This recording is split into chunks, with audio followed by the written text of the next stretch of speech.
से 15 दाग जाएंगे, आपके साथ ये जाति एक नहीं होंगी। मैंने कहा मैं संघर्ष करूंगा। मैं अपने समाज के लिए मैंने कसम खा दी है। मैं कसम खाकर खड़ा हुआ हूं। मुझे अपने घर से भी मतलब नहीं है। मैं अपने समाज के लिए कसम खाकर बाकी जीवन नाम कर दिया अपने समाज के। मैंने उन लोगों से कहा कि मैं आखिरी सांस तक अपने समाज के लिए लड़ता रहूंगा। चाहे मेरे खून के कतरा की एक एक बूंद मेरे समाज के काम आ जाए। न गोली से डरता हूं, न तलवार से डरता हूं, न किसी चाकू से डरता हूं। भाइयों, एक बात बताना चाहता हूं आपको।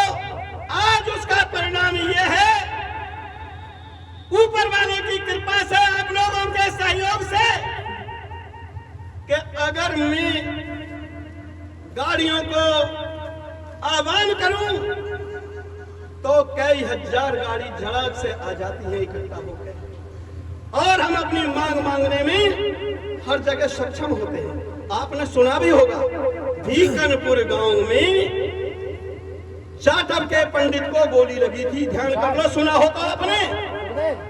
और ब्राह्मण के लड़के, ब्राह्मण का एक परिवार था जिसको टारगेट बना दिया गया था। सारे मुकदमे उसके खिलाफ लगे थे, त्यागी और ब्राह्मणों के। सारा प्रशासन उनके खिलाफ था। और चंद्रशेखर यादव ने आकर के घोषणा की थी कि इन्होंने एक मारा, तुम 10 मारो, मैं तुम्हारा कुछ नहीं होने दूंगा और मुझे कोई रोक नहीं सकता। 26 तारीख में तुम्हारे गांव में आऊंगा, देखना क्या होता है। फिर भाइयों, सिर्फ एक दिन के अवकाश में 10,000 आदमियों की पंचायत इस श्री राम परशुराम जन जागृति दल ने की थी आकलपुर के अंदर। और जिले के जितने अपर क्लास के पदाधिकारी हैं, चाहे वो कमिश्नर है, चाहे डीसीपी है, चाहे एडीसीपी है, चाहे एसीपी है, सारे वहीं पर बुलाकर बैठा लिए गए। रात को ही मेरे घर पर पहुंच गए थे और हाथ जोड़कर कहा था, भाटी जी आप 10 दिन बाद कर लेना इस पंचायत को। मैंने कहा नहीं, ये मेरे समाज का मामला है, मैं पंचायत नहीं हटाऊंगा। अगर मैंने पंचायत हटा दी तो मेरा समाज कहेगा कि रविंदर भाटी बिक गया।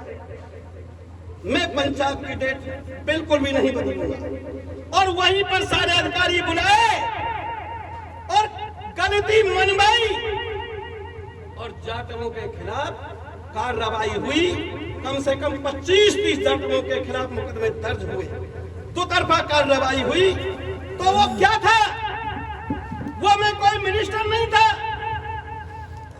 मैं मुख्यमंत्री नहीं था। ये ताकत सब आपकी एकता की थी, आप लोगों की एकता की ताकत थी। और मैं आपको बता रहा हूं, फिर एक हो जाइए, संगठित रहो, शिक्षित बनो, संघर्ष करो। और भाइयों, ये जो मतभेद है इनको खत्म करो, आपस में प्यार। सुभाष चंद्र बोस ने एक बात कही थी अपने मंच के माध्यम से कि जिस वक्त आजादी का बिगुल बज रहा था, आजादी का संघर्ष हो रहा था, दिन पर दिन कत्लेआम हो रहे थे।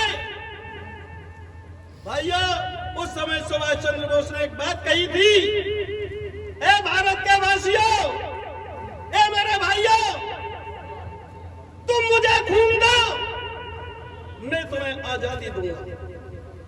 लेकिन ये श्री राम परशुराम दल आपसे खून नहीं मांगता, आपसे पैसा भी नहीं मांगता, सिर्फ हाथ जोड़कर आपकी एकता मांगता है। संगठित हो जाइए अपने सम्मान के खातिर, बस यही आप लोगों से मांगता हूं।